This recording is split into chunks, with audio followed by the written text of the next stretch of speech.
बाला भच पचुपावा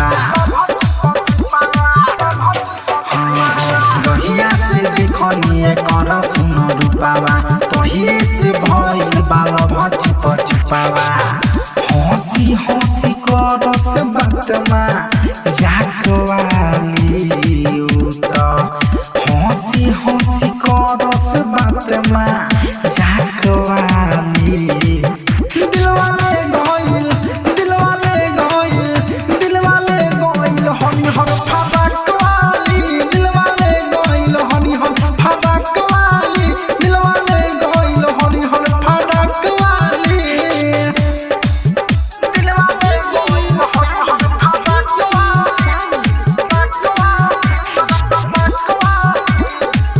Presented by SSC. Dilwale गइल हनी हर फरकवाली हाय हाय उठावा में करस रोजो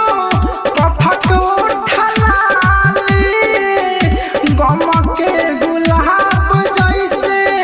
पास से जब जहाली हाय हाय उठावा में कथक रोजो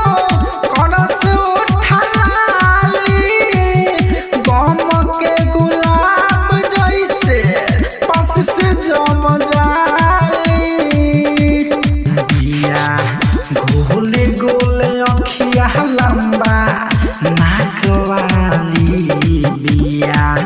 गोले गोले अखिया लंबा नाक वाली दिलवाले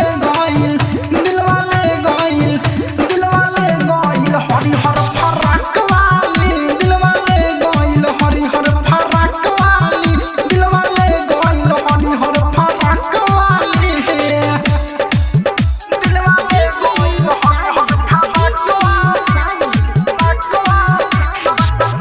वाली Presented by SSC. दिलवाले गइल हरी हर फरक वाली सखी संगे घूमे आइल रहे उन्हार पा अवधे से अनियन मोरे हरी हर कलर पा सखी संगे घूमे आइल रहे उन्हार पा अवधे से अनियन मोरे हरी हर कलर पा राइतरे रतन सबिनोद बिया धाकवाली डीजे साबिरे